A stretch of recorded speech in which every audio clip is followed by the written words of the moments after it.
A República Portuguesa foi proclamada no dia 5 de outubro de 1910, do alto das varandas da Câmara Municipal de Lisboa. E no mesmo momento foi anunciada a constituição de um governo provisório que era formado por personalidades de um grande relevo, não só dentro do Partido Republicano, mas na vida nacional. Eram Teófilo Braga, António José de Almeida, Afonso Costa, Bernardino Machado, Basílio Teles, Correia Barreto, Azevedo Gomes e António Luís Gomes. O presidente do governo provisório foi o professor Teófilo Braga.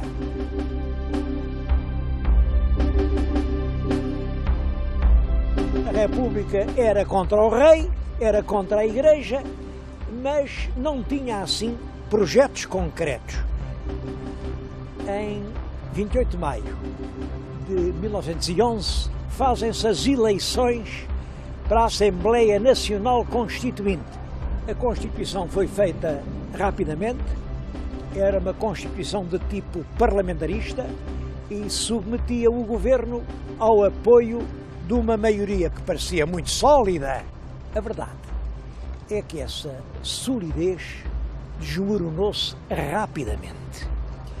Porque dentro do Partido Republicano havia uma esquerda, uma direita e um centro. O chefe da esquerda, do verdadeiro e autêntico Partido Republicano, era um vulto de grande prestígio, o Dr. Afonso Costa. O centro entendia que o que era preciso era unir, era não separar, e tinha como chefe um grande proprietário alentejano, que era o Dr. Brito Camacho. Os que eram da direita diziam que eram evolucionistas. Evolução quer dizer, em vez de assim uma revolução súbita, uma revolução a causar estragos, traumatismos, descontentamentos, era preciso uma evolução na continuidade, como mais tarde se diria. E o chefe dos evolucionistas era o Dr. António José de Almeida, um homem também de grande prestígio. O Parlamento era o terreno das lutas entre todos esses partidos e a situação política portuguesa foi marcada por uma instabilidade política permanente. Basta dizer que entre 1911 e 1926 houve 44 governos, 7 parlamentos eleitos e 8 presidentes da República.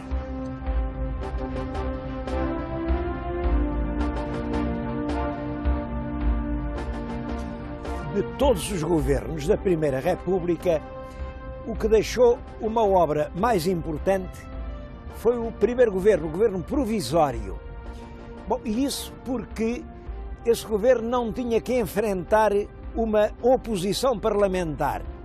Ainda não havia um parlamento, ainda não estava decretada a Constituição, mas funcionava a Assembleia Constituinte.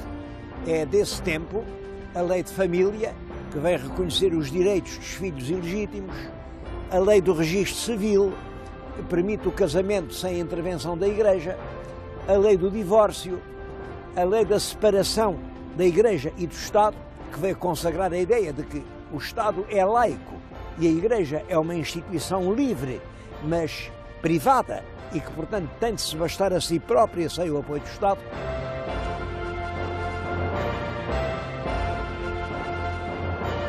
O episcopado tomou posições contra as medidas antirreligiosas e o governo proibiu a leitura das pastorais dos bispos, mesmo dentro das igrejas. É claro, houve muitos bispos que não obedeceram e, por isso, vários prelados foram perseguidos. Em 1913, o Vaticano quebrou as relações com o governo de Lisboa e todo esse conflito foi extremamente negativo para um regime que acabava de se implantar e que precisava da adesão de todos os portugueses. Um segundo fator de desgaste foi a intervenção de Portugal na Primeira Grande Guerra. O conflito teve o seu início no ano de 1914 e opôs as grandes nações ocidentais, a Inglaterra e a França, aos impérios centrais, que que eram a Alemanha e a Áustria. Esses blocos aspiravam a uma posição de hegemonia na Europa e ao controle das fontes de matérias-primas que eram essenciais para o desenvolvimento económico que então todo o mundo ocidental estava a incentivar. Quando se viesse a fazer a paz, os vencedores, quaisquer que eles fossem, iam ficar para si com as colónias portuguesas, porque desde há muito tempo que se sabia que eles tinham feito combinações para repartirem as colónias entre eles. Portanto, nós tínhamos que alinhar com alguma das partes, naturalmente com a Inglaterra, que era a nossa aliada desde há tantos séculos. Mas a Inglaterra não se mostrava nada interessada numa ajuda militar portuguesa. Quando, no ano de 1917, e a pedido do governo inglês, o governo português apreendeu cerca de 70 navios mercantes que se tinham vindo refugiar no Tejo. E isso, evidentemente, provocou uma declaração de guerra por parte da Alemanha. Foi para participarmos, efetivamente, nas hostilidades que aqui em Portugal se preparou um corpo de exército, 3 divisões, constituídos por 55 mil homens e que era, em grande parte, armado e equipado pelos ingleses. Essas forças foram levadas para a frente da batalha durante o ano de 1917 e o episódio militar mais memorável da intervenção portuguesa na conflagração europeia foi a Batalha de La Lixe, no dia 9 de abril de 1918. Deu-se uma grande ofensiva alemã que passou exatamente pela linha da frente onde estava o setor português e as nossas tropas foram literalmente esmagadas com devastadoras perdas humanas.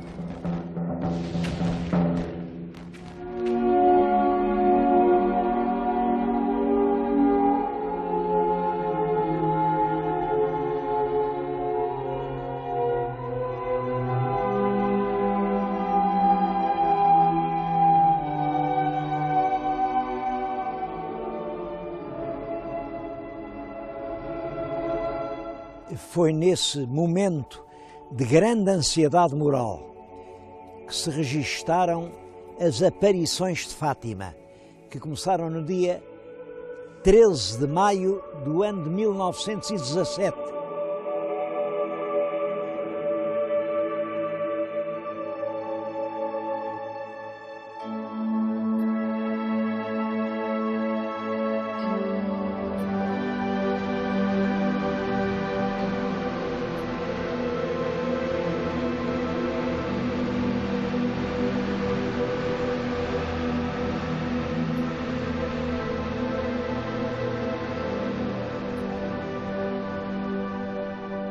A veracidade das aparições foi rapidamente aceite pela grande maioria da população católica portuguesa, que via na guerra uma espécie de empresa da República. E a expressão política dessa conjuntura vem a ser o golpe de 5 de dezembro de 1917, pelo qual o Major Sidónio Pais faz um golpe militar, proclama uma nova lei, em que acaba com a Constituição, faz uma nova Constituição presidencialista e ele estabelece a República Nova.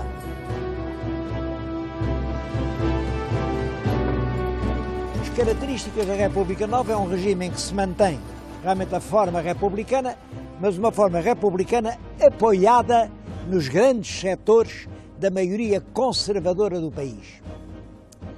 A verdade é que a República Nova não durou muito tempo. Passado cerca de um ano, Sidónio Pais foi assassinado na Estação do Rossio e assim acabou esse efêmero regime.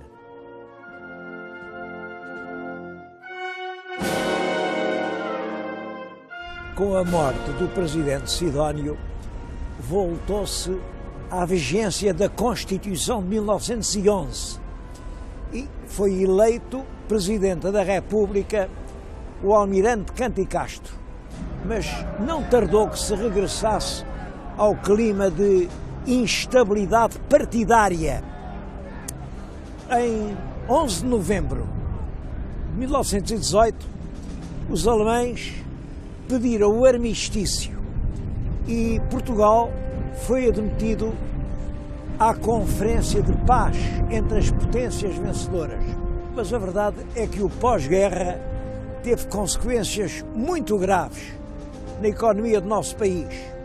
Houve uma inflação galopante que reduziu rapidamente a nada as economias da classe média, um empobrecimento geral, as greves constantes, a ação dos revolucionários civis que usavam como armas bombas artesanais, aqueles que chamavam artilharia civil, a intervenção frequente dos militares nas chamadas revoluções, que eram revoltas geralmente sufocadas, instalaram nas classes médias que estavam em crise uma aspiração geral de ordem e de maior eficiência governativa. É esse clima geral que explica a eclosão de um movimento militar apoiado por vários partidos e dirigido contra o governo democrático. O movimento iniciou-se em Braga, no dia 28 de maio de 1926, ficou conhecido por o 28 de Maio, e teve como chefe operacional o general Gomes da Costa, que era um oficial com muito prestígio nos meios militares. As tropas de Braga encontraram a imediata adesão da maioria dos quartéis e, sem nenhuma oposição, entraram em Lisboa. O general Gomes da Costa assumiu a presidência da República, mandou encerrar o Parlamento e iniciou-se assim uma ditadura militar que iria durar até 1933. Gomes da Costa, há pouco tempo, esteve à frente da República e a ditadura militar debateu-se com todos os fatores de crise económica herdados do passado e também com uma cerrada oposição por parte de todos os partidos cuja atividade tinha sido proibida.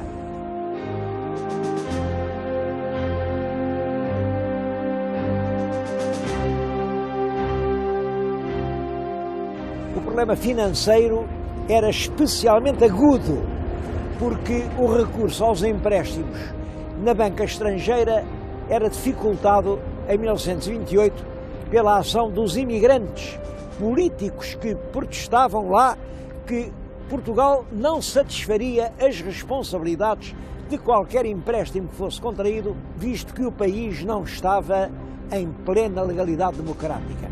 Essa oposição à ditadura culminou com a revolta militar de fevereiro de 1927, o 7 de fevereiro, que eclodiu aqui no Porto e que também depois teve repercussão em Lisboa e que provocou centenas de mortos. Todos os oficiais comprometidos nessa revolta foram exilados, uns para a Ilha da Madeira, outros para os Açores, Cabo Verde e Angola. Muitos políticos notáveis saíram então do país e passaram a combater a ditadura no exílio. Mas, entretanto, agravava-se fortemente a situação financeira. E foi a urgência desses problemas que levou os militares da ditadura a chamar para a pasta das finanças um professor da Universidade de Coimbra, o Dr. António de Oliveira Salazar, que era um vulto muito ligado aos meios católicos da universidade. O novo ministro restabeleceu rapidamente o equilíbrio orçamental com uma enérgica contenção das despesas públicas. Entretanto, a presidência da República tinha sido ocupada pelo general Carmona, que em 1932 confiou ao Ministro das Finanças, o Dr. Oliveira Salazar, a chefia do governo. Logo no ano seguinte, foi elaborado o texto de uma nova Constituição Política. Essa Constituição, de caráter fortemente presidencialista, atribuía uma grande força política ao governo e limitava os poderes dos parlamentos. É ao regime titulado por essa Constituição de 1933 que se deu o nome de Estado Novo. Os presidentes da República foram sucedendo, o general Carmona, depois o general Craveiro Lopes, depois o almirante Américo Tomás, mas o chefe do governo, que segundo a Constituição devia depender inteiramente da escolha do presidente, era sempre o mesmo, Dr. Oliveira Salazar. O governo exercia uma autoridade que só reconhecia como limites, como dizia a Constituição, a moral e o direito, e por isso não permitia a ação dos partidos políticos. Existia uma polícia política que impedia toda a atividade partidária e que era especialmente severa na repressão das atividades do Partido Comunista. Foi também sempre mantido um regime de censura prévia à imprensa e de tutela estadual sobre todos os meios da informação. As chamadas liberdades democráticas, como o direito de reunião, o direito de expressão, não se inscreviam no quadro dos objetivos do Estado. Ordem acima de tudo. A partir de 1930, seguiu-se um programa de obras públicas e uma reorganização geral do serviço público, com a publicação de um novo Código Civil importante, novo Código Penal.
Logo no início do regime, foi suprimida a frase oficial que era obrigatória nas comunicações públicas, os ofícios que se trocavam e que terminavam sempre saúde e fraternidade. Bom, isso foi suprimido e, em vez disso, mandou-se escrever a bem da nação. De acordo com esse nacionalismo, foi limitada a entrada de capitais estrangeiros,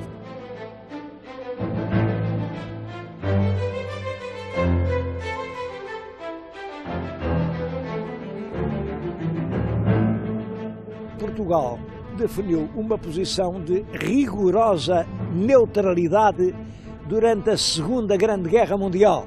As autoridades políticas portuguesas alcançaram com isso momentos de grande prestígio e, no pós-guerra, Portugal recusou as ajudas do Plano Marshall, porque se considerou que essas ajudas eram, de certo modo, incompatíveis com a soberania nacional. Depois da Primeira Grande Guerra Mundial, a ação colonizadora era não só admitida, como até exigida como um dever sagrado, mas depois da Segunda Guerra Mundial, a Carta das Nações Unidas veio estabelecer o direito de todos os povos à autodeterminação. É que lá, perante essas exigências, Portugal assumiu a atitude de dizer que não tinha colónias e que os seus territórios do ultramar eram partes integrantes do conjunto nacional. Naturalmente que essa posição integracionista do governo português não foi reconhecida pela comunidade das nações. Pelo contrário, desencadeou uma forte hostilidade.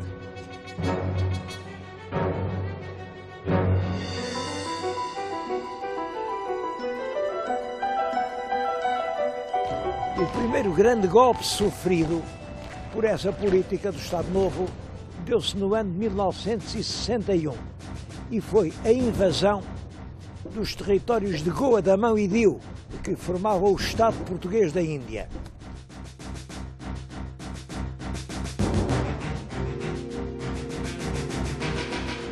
Nesse mesmo ano, 61, iniciou-se em Angola um movimento de guerrilha que nos anos seguintes se verificou também nos territórios da Guiné e de Moçambique.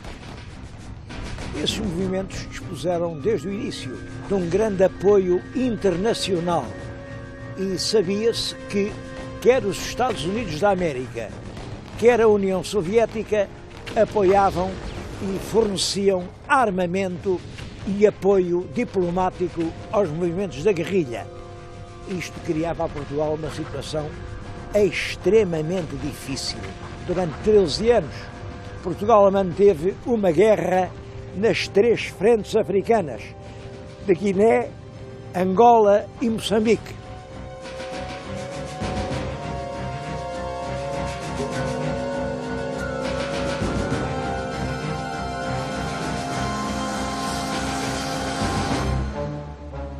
Os planos quinquenais de fomento continuaram a ser executados com regularidade e os números indicadores do desenvolvimento económico português, sobretudo no setor industrial, mantinham-se muito elevados, quando, no ano de 1969, o Presidente do Conselho de Ministros foi inutilizado por doença.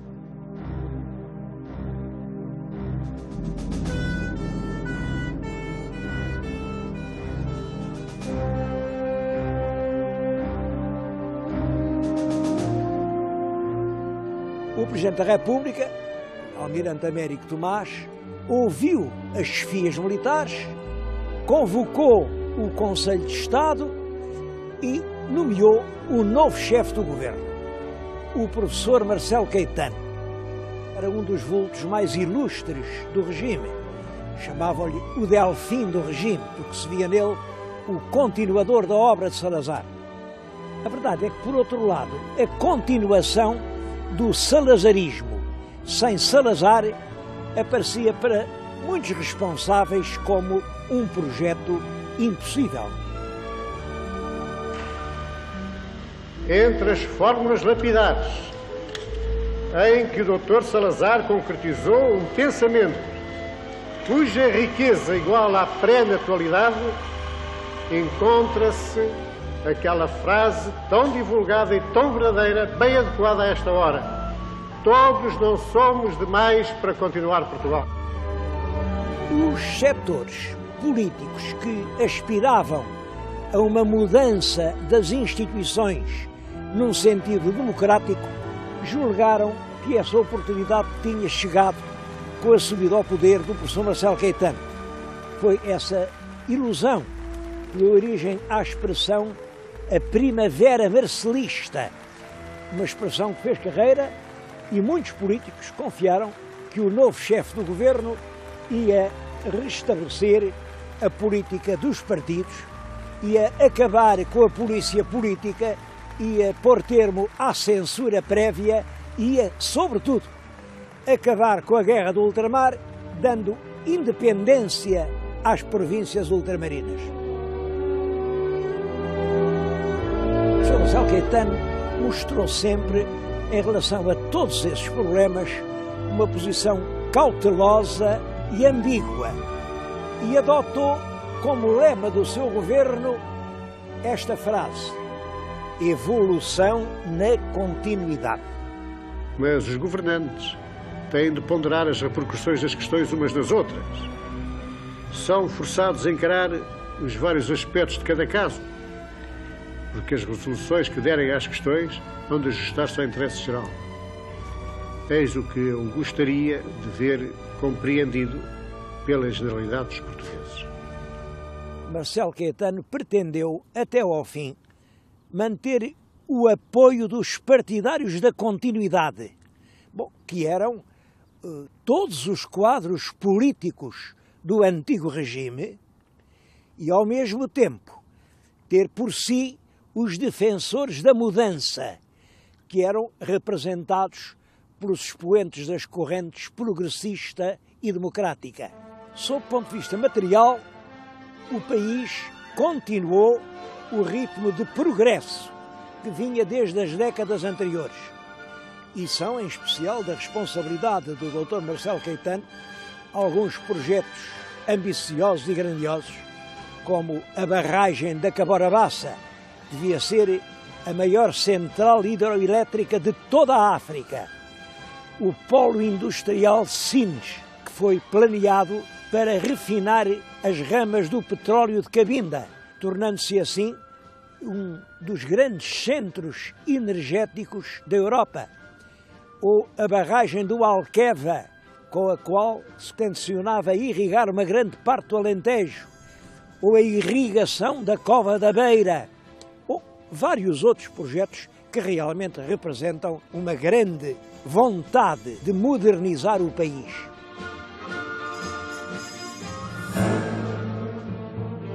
Mas, entretanto, continuava por resolver o problema ultramarino. A Organização das Nações Unidas fazia uma pressão cada vez mais forte sobre o governo português, no sentido de ser alterada a tese oficial de que os territórios coloniais eram uma parte integrante de Portugal e, portanto, já tinham a sua autonomia. Querem que abandonemos Angola e Moçambique aos movimentos terroristas, esses movimentos que de sobra sabemos que estão apoiados pela União Soviética e pela China.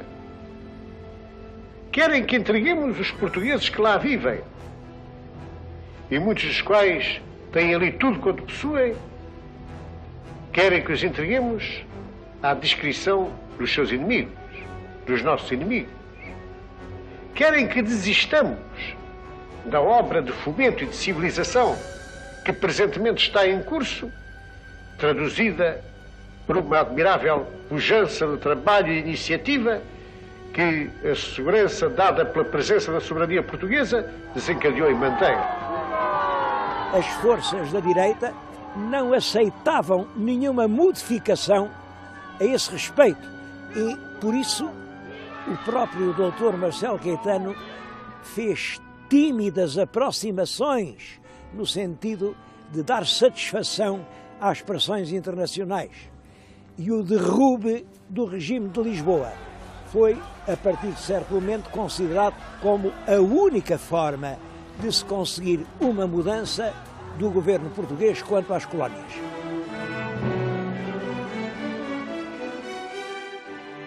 Por outro lado, as correntes da opinião católica, que até então tinham estado de alma e coração com o regime, abriam agora brechas importantes que se revelaram, por exemplo, no episódio das vigílias da Capela do Rato, que eram ações religiosas de cunho político e que a PIDE considerou subversivas e que, por isso, prendeu as pessoas que as tinham organizado. O governo, a certa altura, quis integrar nos quadros permanentes os oficiais milicianos que tinham feito ou estavam ainda a fazer a Guerra da África. Mas, é claro, os oficiais do quadro permanente eram os que tinham feito os cursos da Academia Militar, opuseram-se e foi assim que nasceu aquilo a que se chamou o movimento dos capitães. Esse movimento começa por ter objetivos essencialmente de defesa da carreira militar, mas rapidamente assume o caráter de uma contestação política ao regime. A posição do próprio chefe do governo, o professor Marcelo Caetano, era de perplexidade. Ele, em março de 1974, tentou renunciar ao seu cargo e apresentou formalmente um pedido de demissão ao Presidente da República.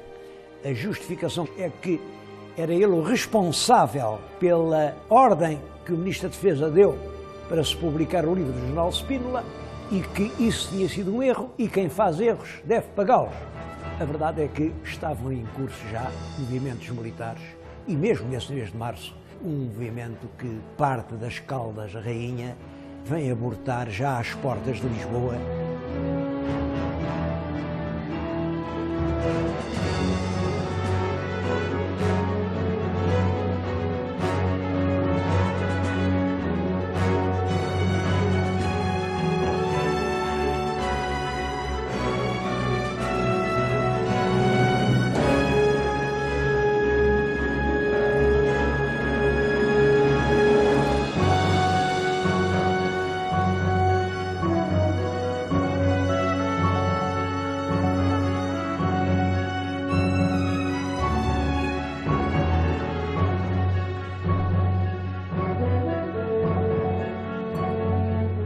Em 25 de abril de 1974, deflagrou, por fim, um amplo movimento das Forças Armadas que se apoderou do governo sem necessidade de travar um único dedo.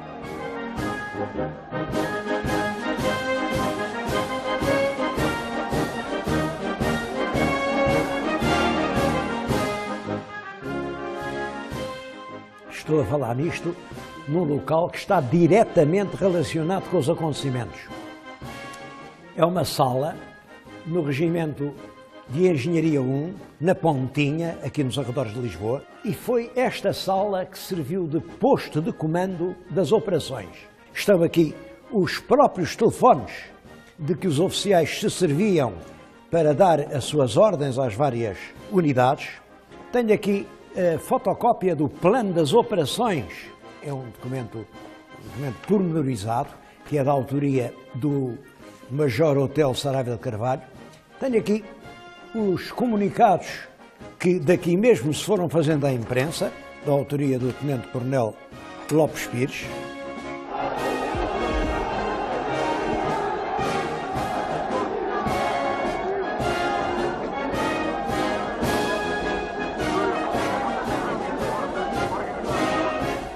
O professor Marcelo Caetano foi-se meter no quartel da Guarda Republicana do Largo do Carmo.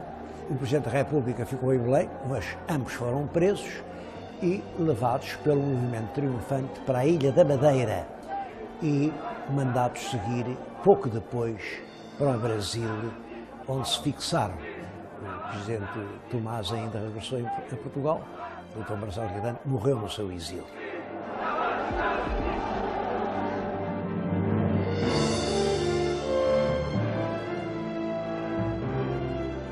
Entretanto, o poder foi assumido aqui por uma junta de salvação nacional que era presidida pelo general António Spínola, antigo governador-geral da Guiné.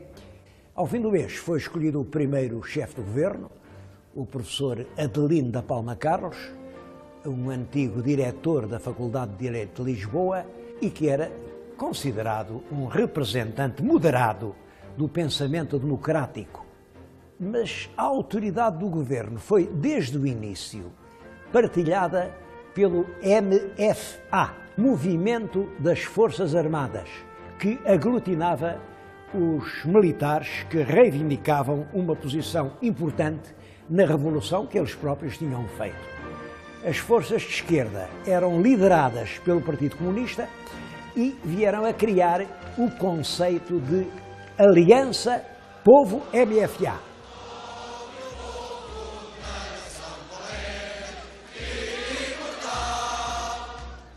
Mas o primeiro governo provisório, esse governo presidido pelo Dr. Palma Carlos, durou menos de 2 meses, porque rapidamente se considerou sem autoridade para dirigir o turbilhão de acontecimentos que a Revolução veio desencadear e foi substituído pelo coronel Vasco Gonçalves na chefia do governo. Vasco Gonçalves era o oficial de mais alta patente no movimento das Forças Armadas e pretende, em consonância com o Partido Comunista, realizar profundas transformações na sociedade portuguesa. Mas a tendência moderadora e conservadora do general Spínola foi rapidamente ultrapassada. Em 30 de setembro de 1974, portanto, poucos meses depois da Revolução, Spínola faz perante as câmaras da televisão esta declaração dramática. Nestas condições e perante a total impossibilidade de, no atual clima, se construir uma democracia autêntica ao serviço da paz e do progresso do país, renuncio ao cargo de Presidente da República. A Junta da Salvação Nacional, que no seu início pretendia representar todas as forças políticas da oposição ao regime, mas que nesta altura, com aquela constante inclinação à esquerda, já estava reduzida a 3 elementos, designou como Presidente da República o general Costa Gomes. E o governo foi remodelado com a saída de todos os ministros que se opunham a uma política abertamente de esquerda. É claro que com a saída do general Spínola do governo desaparecia o mais grave obstáculo ao triunfo da tese da descolonização imediata. O abandono das colónias era-nos agora imposto por todas as potências do mundo, mas é claro que isso representava uma mudança essencial na história de Portugal. E por isso a opinião estava profundamente dividida sobre o caminho a seguir. A admissão de Spínola representou a derrota do ponto de vista federalista e o triunfo da tese das independências imediatas. Pelo Acordo de Argel, que é de 26 de agosto de 1974, Portugal reconheceu a independência do Estado da Guiné. Também nesse mês de agosto se iniciaram as negociações com Moçambique e na Conferência de Lusaka, de 7 de setembro desse mesmo ano, a independência total de Moçambique foi marcada para o dia 26 de junho de 1975. Em Angola, a situação era muito mais complexa. Bom, em primeiro lugar, Angola era uma região muito rica, com grandes recursos. Era a Angola do petróleo, dos diamantes, do ferro do Coima, do algodão, do café. É claro que isso mesmo é que aguçou o apetite das grandes potências. E cada bloco inspirava o seu movimento. A América estava na base do FNLA, a União Soviética e os países comunistas apoiavam o MPLA, controlando uma grande parte dos povos do interior de Angola. Havia a UNITA, presidida pelo carismático Jonas Savimbi. Pouco depois do general Costa Gomes assumir a presidência da República, iniciaram-se negociações oficiais entre esses 3 partidos e o governo português, que conduziram ao Acordo do Alvor, assinado no dia 15 de janeiro de 1975. Os 3 partidos prometiam estabelecer a paz entre si e organizar um governo de coligação. E a data da independência de Angola foi marcada para o dia 11 de novembro de 75. A verdade é que não se estabeleceu paz nenhuma. Pelo contrário, a guerra tornou-se mais feroz, mas apesar de tudo isso, o governo português reconheceu a independência no dia 11 de novembro. Também foi reconhecida a independência de São Tomé e Príncipe.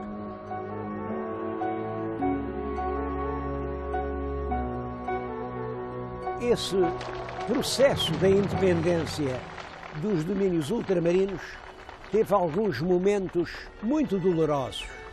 Um deles é o da independência de Timor. O governo português reconheceu a independência a um partido político, a Fretilin, e isso provocou uma invasão pelo exército indonésio. O governo português nunca reconheceu essa situação, a Fretilin também não, e dirigida por um líder nacional, Xanana Gusmão, manteve um movimento de guerrilha enérgico até que, no ano de 2001, foi reconhecida a independência de Timor-Leste.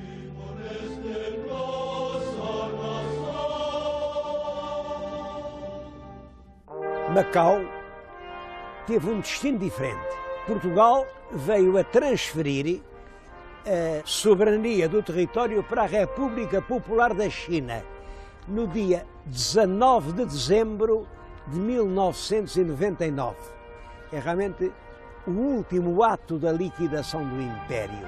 Mas essa operação foi conduzida sempre com paz, através de meios diplomáticos e com um respeito mútuo.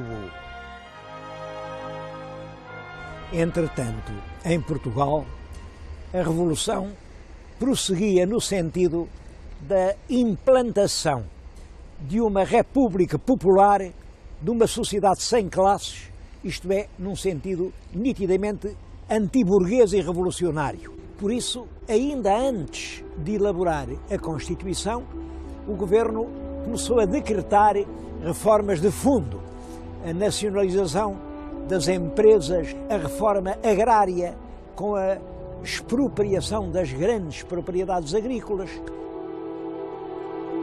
encorajava o movimento da autogestão, pelo qual as comissões de trabalhadores expulsavam os empresários, o que teve por efeito a saída de imensos empresários do nosso país e a consequente imigração dos capitais, acelerou o processo de independência das antigas colónias, que teve também por consequência o regresso apressado a Portugal de cerca de 500 mil de antigos residentes nos espaços ultramarinos, que em grande parte voltavam sem nada, eram os chamados retornados.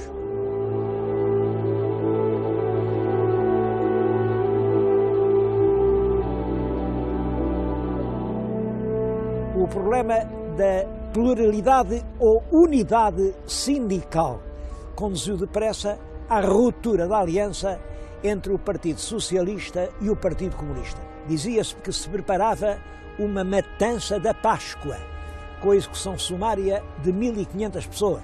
Foi esse o ato que fez Spínola, segundo ele dizia, a tentar um golpe militar no dia 11 de março de 1975. Aqui quem dá ordens no país é o Presidente da República, é o Primeiro-Ministro, é o Hotel Saraiva de Carvalho e é o Chefe de Estado-Maior de Golpe. Mas a operação falhou e acentuaram-se, a partir de 11 de março, a nacionalização da banca, de todas as companhias de seguros, a dissolução da Junta de Salvação Nacional e do Conselho de Estado, e todos os poderes passaram a ser exercidos por um Conselho da Revolução, que foi criado em 14 de março de 1975, mas cerca de um mês depois, realizam-se as primeiras eleições para a Assembleia Constituinte. E os resultados dessas eleições vieram alterar completamente o panorama político português.